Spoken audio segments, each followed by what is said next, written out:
लगातार हो रही बारिश से हरिद्वार में बड़ा हादसा। रेलवे ट्रैक पर गिरी चट्टान। हरिद्वार से देहरादून और योग नगरी ऋषिकेश के बीच ट्रेनों की आवाजाही बंद।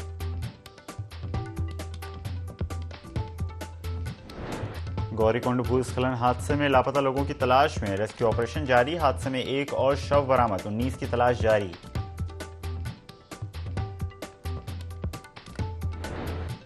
भारत सरकार का 10 सदस्य दल बाढ़ग्रस्त क्षेत्र का जायजा लेने पहुंचा लक्सर। बाढ़ से हुए नुकसान का किया आकलन। जिला प्रशासन ने नदियों पर जमा सिल्ट हटाने के दिए निर्देश।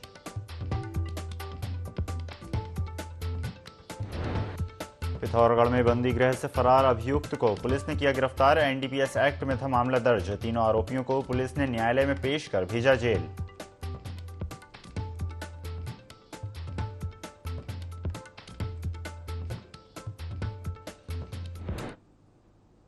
नमस्कार, स्वागत है आपका INE 24 में। मैं हूं आपके साथ ईसा अहमद।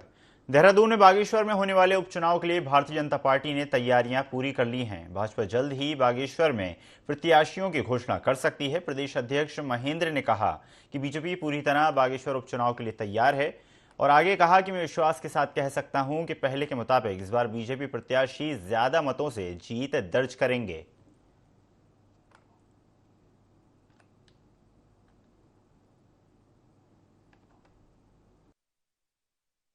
जनता पार्टी बागेश्वर उपचुनाव के लिए तैयार है।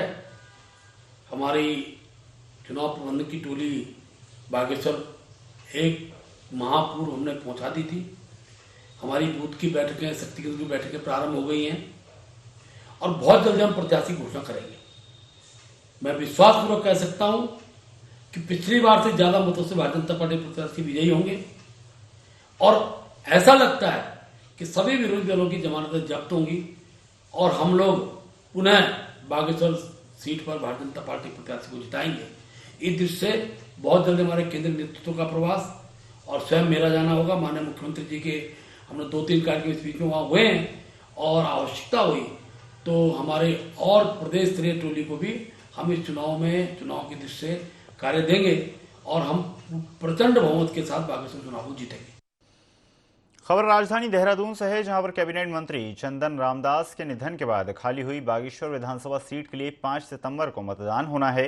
इसको लेकर सीएम पुष्कर सिंह धामी ने कहा कि बागेश्वर उपचुनाव में भारतीय जनता पार्टी एक बहुत बड़े अंतर से एक तरफा जीत दर्ज करेगी। बागेश्वर में किए गए विकास कार्य और राज्य सरकार की बेहतर नीतियां बागेश्वर उपचुनाव में अपना परिणाम दिखाएंगी।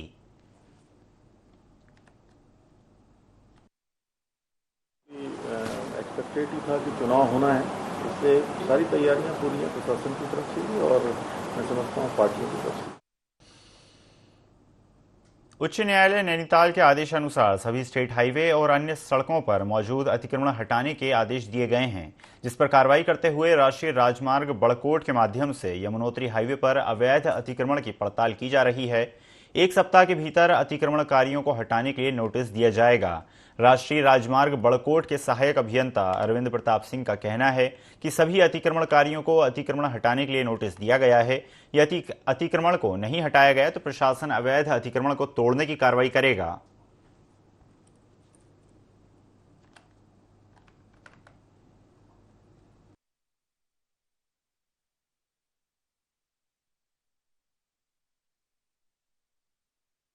अभी तक 24 लोगों का जो अतिक्रमण हुए थे राष्ट्रीय राजमार्ग की भूमि पर, उनको अभी चिन्हीकरण किया गया है। साथ में नोटिस भी दिए जा रहे हैं और जो वर्तमान में जो अतिक्रमण चिन्हीकरण का जो काम किया जा रहा है, ये माननीय हाईकोर्ट के आदेशों के अनुपालन में जिलाधिकारी महोदय द्वारा निर्देशित किया गया है कि इनका चिन्हीकरण किया जाए और हम लोग को इसमें 1 हफ्ते का टाइम दे रहे हैं कि स्वयं अपना अतिक्रमण स्वयं हटा लें जिन्होंने भी अतिक्रमण करा है और उसके पश्चात नहीं तो फिर विभागीय कार्रवाई करके अतिक्रमण को प्रशासन के सहयोग से हटाया जाएगा। कोटद्वार में भारी बारिश के चलते बीती रात नदियों का जल स्तर बढ़ गया, जिससे सड़कों तक पानी आ गया। वहीं आफत के इस बारिश से झूला बस्ती पुल का एक हिस्सा ढह गया, कई मकान भी क्षतिग्रस्त हो गए। साथ ही कोटद्वार पौड़ी को जोड़ने वाला दुगड्डा मार्ग भी कई जगह बाधित हो चुका है, जिसको खुलवाने के लिए एनएच की टीम जेसीबी की मदद ले रही है। एनएच के असिस्टेंट इंजीनियर खुशवंत शर्मा ने कहा कि मौसम अगर साफ रहा तो कोटद्वार पौड़ी मार्ग यातायात के लिए खोल दिया जाएगा।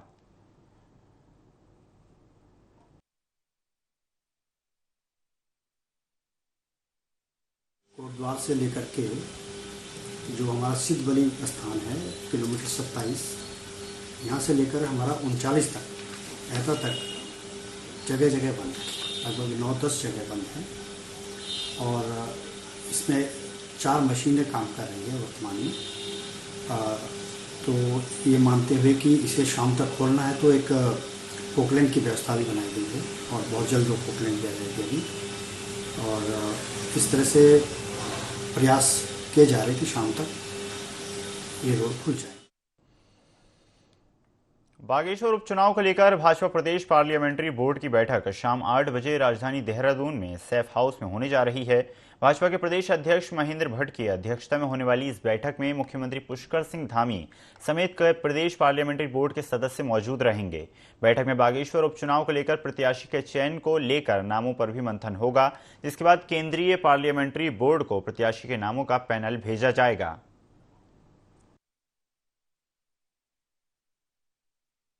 जो भी दावेदार है कार्यकर्ता उनके नाम भेजेंगे।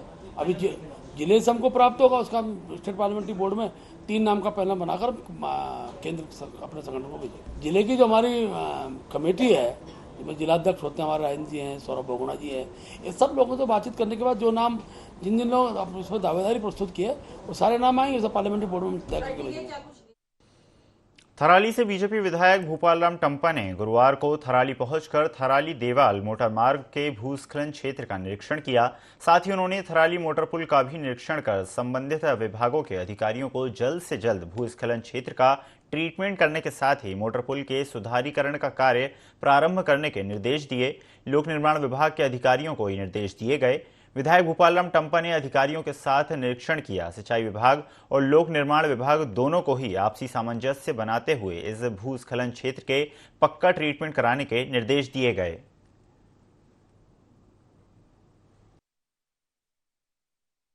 जिस प्रकार से हमारी कार्यदायी संस्था यहाँ पर काम कर रही है, लगातार मेरे अधिकारी यहाँ पर आकर हमारे डायरेक्टर इसके मुआयना करते हैं।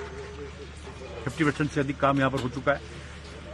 और जहाँ तक स्ट्रक्चर का सवाल है, लगातार हमारे अधिकारी इस पर नजर रखे हुए हैं। बहुत बेहतर काम हो रहा है और किसी भी सूरत में दिसंबर तक इसको पूरा करके हम यहाँ की वीर नारियों को, वीर माताओं को, यहाँ की जनता को हम समर्पित करेंगे।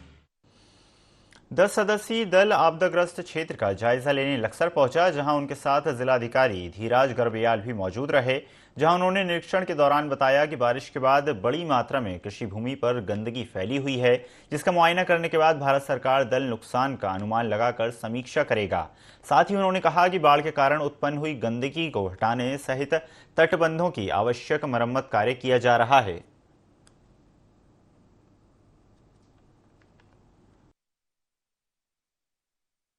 इनके देख रेख में जितनी उनकी टीम है, लगभग 10 मेंबर्स इसमें साथ में हैं।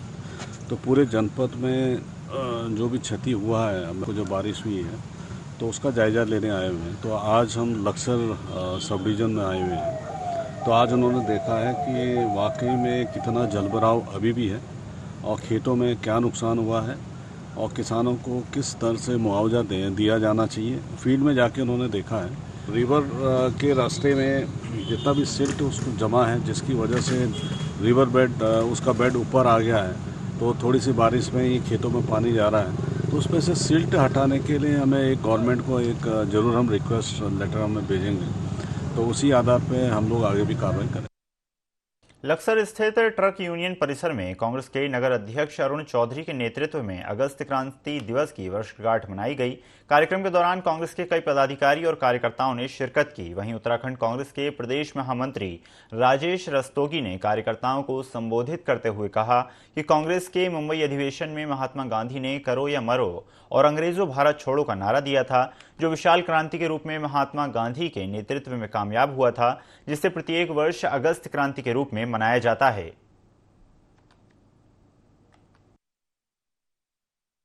कांग्रेस के महाधिवेशन में बॉम्बे में बापू ने एक नारा दिया था, करो या मरो अंग्रेजों भारत छोड़ो। आज नगर कांग्रेस अध्यक्ष अरुण चौधरी जी की अध्यक्षता में यहाँ लक्सर ट्रक यूनियन कार्यालय पर अगस्त क्रांति दिवस की वर्षगांठ 81वीं यहाँ बना रहे हैं। हम सब लोग इकट्ठे होकर के, हमारे सभी ब्लॉक अध्यक्ष हैं, सभी सम्मानित नेता हैं, भाजपा के नेता सुरेंद्र गुप्ता जी ने कांग्रेस की सदस्यता ग्रहण की है। यहाँ आज उनका माल्यार्पण कर स्वागत किया गया है। अगस्त क्रांति की जो आज समारोह है, इसमें सभी कांग्रेसियों ने प्रण लिया है कि जिस प्रकार गांधी जी ने अंग्रेजों भगाओ का अभियान छेड़ा था और अंग्रेजों को भगाया था, उसी प्रकार आज सब कांग्रेसियों ने प्रण लिया कि भाजपा भगाओ और कांग्रेस लाओ, यही हमारा नारा है और इसी पे ही हम काम कर रहे हैं। मुख्यमंत्री स्वास्थ्य संवर्धन योजना के अंतर्गत ओपन जिम खोले जाना है, लेकिन युवक मंगल दल और महिला मंगल दल की निष्क्रियता के चलते 17% से ज्यादा स्थानों पर ये ओपन जिम नहीं खुल पाए। खेल निदेशक जितेंद्र सोनकर ने बताया कि 15 दिन में इस धनराशि को खर्च कर ओपन जिम खोले गए। उन्होंने उम्मीद जताई है कि इस 15 दिन के भीतर ये आंकड़ा और बढ़ेगा। बता दें कि मुख्यमंत्री पुष्कर सिंह धामी ने एक घोषणा की थी कि जिसके अनुरूप ये ओपन जिम खोले जाने थे। पिछले दिनों खेल मंत्री रेखा आर्य ने भी इसके निर्देश दिए थे। 2 महीने के भीतर सभी नए पंचायतों में ओपन जिम खोले जाएं ताकि प्रदेश के प्रतिभा को उभारा जा सके। जो हमारा खोलने का जो प्रस्ताव था, प्रत्येक न्याय पंचायत स्तर पे एक ओपन जिम हमारा खुलना था मुख्यमंत्री स्वास्थ्य संवर्धन योजना के तहत। और जहां पे नहीं लगे हैं वो संख्या हमारी है 1967 है, 67।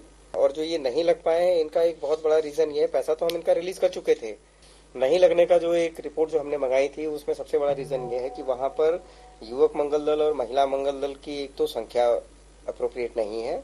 तो इसमें अभी हमने रिव्यू किया था और इनको 15 दिन का टाइम दिया है हमने अपने ब्लॉक स्तर के जो हमारे अधिकारी होते हैं BOPRD। मैं समझता हूं कि ये संख्या इंप्रूव कर जाएगी। कुछ पलायन की भी समस्या रही जहां पर ये युवक मंगल दल और महिला मंगल दल अपनी पूरी तरीके से कार्य में सक्षम अभी नहीं हो पाए। हरिद्वार में लगातार हो रही बारिश से बड़ा हादसा हो गया, जहां डाट काली मंदिर के पास एक बड़ी चट्टान भरा नीचे गिर गई, जिसका मलबा रेलवे ट्रैक पर गिर गया, जिसके चलते हरिद्वार से देहरादून और ऋषिकेश के बीच की ट्रेनों की आवाजाही बंद हो गई। इसकी सूचना पर मौके पर रेलवे प्रशासन पहुंचा और जहां उन्होंने 4 घंटे की कड़ी मशक्कत के बाद JCB की मदद से मलबे को हटाया। हालांकि गनीमत रही कि रेलवे ट्रैक के बराबर से गुजर रहे रास्ते पर ये मलबा नहीं गिरा।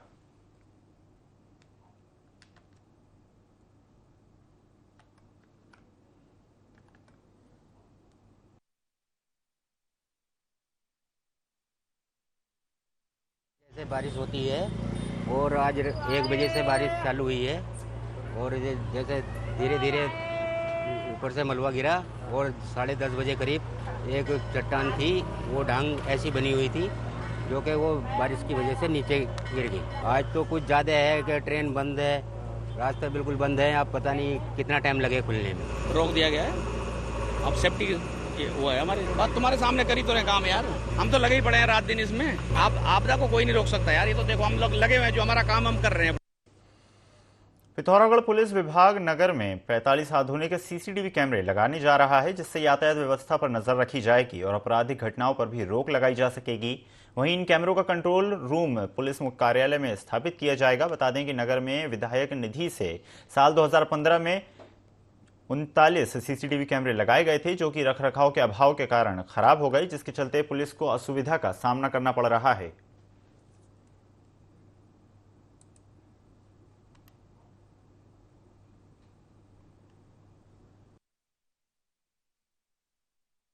पिथौरागढ़ शहर में जो CCTV कैमरास थे वो काफ़ी समय से काफ़ी पुराने कैमरास लगे हुए थे, जिसमें काफ़ी कैमरेज जो हैं अभी नॉन फंक्शनल हैं, अकार्यशील हैं।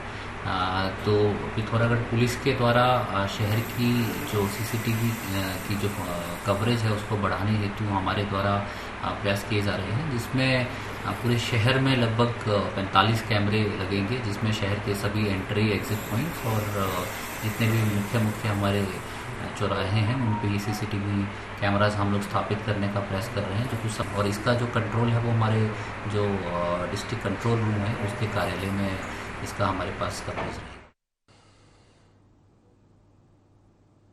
थराली में पिंडर घाटी की लाइफलाइन कही जाने वाली थराली देवाल मोटरमार्ग पर संकट के बादल गहराते जा रहे हैं। आपको बता दें, एक और जहां बारिश से पहले ही थराली देवाल मोटरमार्ग को जोड़ने वाला मोटर पुल भारी भरकम डंपरों की आवाजाही से टूटने की कगार पर था, जिसके चलते मोटर पुल पर भारी वाहनों की आवाजाही पर रोक लगा दी गई।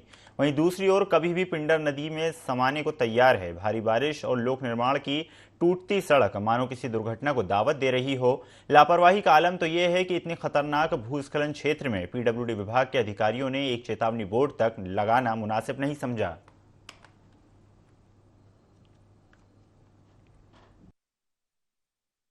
तो पूरे खतरे में है। आप देख रहे होंगे देवाल तिराहे से जो बैंड से इधर को जो हमारा ये पीडब्ल्यूडी का जो रोड है वो पूरा लैंडस्लाइड हो चुका है। और अब वहां पे अगर वो 2 मीटर अगर रोड और कट जाएगी तो उसके बाद गाड़ियां इधर उधर टू व्हीलर भी नहीं आ पाएंगे, क्योंकि पूरी रोड टूट चुकी है। और ऊपर साइड पूरे आवासीय कॉलोनी है वो भी नीचे आने की तादाद में है। तो मेरे सरकार से और लोक निर्माण विभाग से निवेदन है कि अतिशीघ्र गड्ढे भरवाने के बजाय पहले उस दीवार को बनाया जाए। बड़े वाहन बंद कर दिए गए थे, 2-3 पुल बंद रहा। और इस बाबत कई हमने व्यापार संघ की तरफ से भी एक चिट्ठी पत्र जो है कि माननीय जिलाधिकारी महोदय को दिया। उन्होंने आश्वस्त किया था कि ये जल्द निर्माण इसका कार्य होगा, रिपेयरिंग का कार्य होगा, लेकिन अब तक जो है कि कोई भी कार्य इस पे नहीं हुआ है। बड़े वाहनों की आवाजाही बिल्कुल बंद है, जिससे कि यहाँ पे खाद्यान्न संकट, सब्जी संकट, सब कुछ महंगा आ रहा है। बहुत सारा मतलब डेंजर जोन में तब्दील हो गया था अली का पूरा। मेरे द्वारा निर्देशित कराया गया था सिंचाई विभाग को और पीडब्ल्यूडी को, दोनों का एक उसमें जॉइंट सर्वे हो चुका है और इस संबंध में एक वो रिपोर्ट मेरे को बहुत ही जल्दी दे देंगे। उसमें दोनों विभागों को ही कहा गया है कि वो आपस में समन्वय स्थापित करते हुए उसको यातायात को सुचारू कराएं और रोड का निर्माण करें।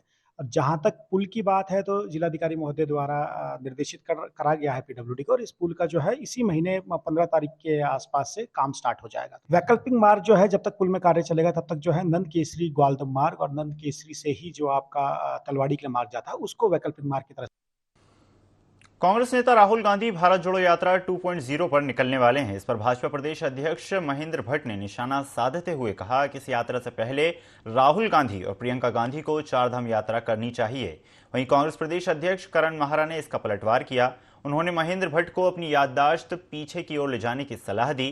उन्होंने कहा कि केदारनाथ में जब आपदा आई थी तब राहुल गांधी ने पैदल चलकर केदारनाथ के दर्शन किए थे, तीर्थयात्रियों को अच्छा संदेश दिया था। मैसेज गया कि उत्तराखंड में सब कुछ ठीक ठाक है और कोई खतरा नहीं है, तो लोगों ने तीर्थ यात्रा में आना भी शुरू किया और हमारे पर्यटन में भी आना शुरू हुआ। जो हमारे छोटे छोटे दुकानदार, छोटे बिजनेसमैन हैं, उन लोगों की रोजी रोटी उससे चलती थी, उसका लाभ उनको मिला राहुल गांधी के आने से। यात्रा दोबारा से बढ़िया ढंग से संचालित हुई। और जिस पार्टी का कैबिनेट मंत्री जो धर्मेश्वर मंत्री है वो खुद चारधाम यात्रा में अभी तक नहीं गया, पिछले बार की यात्रा में भी गया, इस बार की यात्रा में ना बद्रीनाथ, ना केदारनाथ, ना यमुनोत्री, ना गंगोत्री। तो जिस पार्टी के अध्यक्ष को अपने मंत्री को, जो विभाग का मंत्री, उसको चारधाम यात्रा में नहीं भेज पा रहा, जिसको जाना चाहिए था, उसको हमारे अध्यक्ष के ऊपर, हमारे पूर्व अध्यक्ष के ऊपर, हमारे नेताओं पर टिप्पणी करने का क्या अधिकार है भाई? पहले अपनी सरकार को ठीक कर लो, अपने मंत्रियों को ठीक कर लो, उनको चारधाम की यात्रा करा दो, तब राहुल जी और प्रियंका जी की चिंता करना बैठ जी। उत्तरकाशी तेखला के पास केदारनाथ बाईपास पर एक बड़ा हादसा होते होते टल गया। बता दें कि बिना आंधी तूफान के चीड़ का बड़ा पेड़ टूट गया, जिससे एक होटल और सड़क के पास काम कर रही जेसीबी को नुकसान पहुंचा। गनीमत रही कि इस पेड़ की चपेट में कोई व्यक्ति नहीं आया। वहीं स्थानीय लोगों का कहना है कि उन्होंने 4 महीने पहले इन पेड़ों को काटने की अनुमति मांगी थी, लेकिन विभाग ने इसमें लापरवाही बरती, इसलिए उन्हें मुआवजा दिया जाना चाहिए।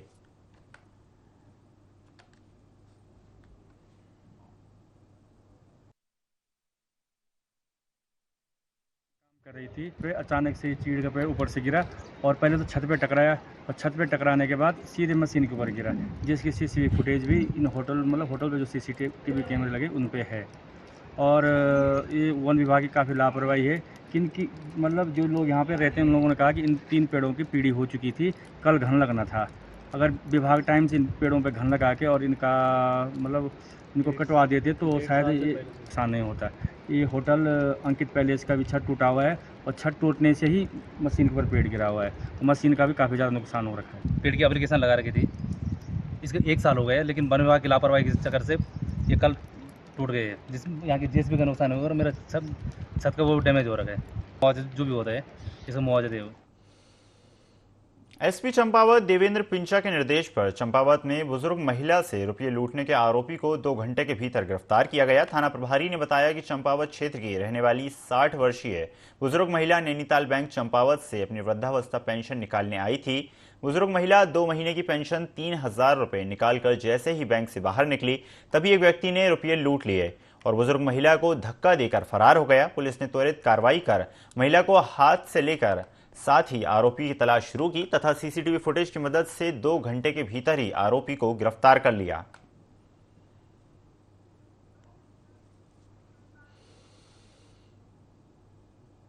इस बुलेटिन में फिलहाल इतना ही। खबरों का सिलसिला लगातार जारी है। बने रहिए IND 24 के साथ। नमस्कार।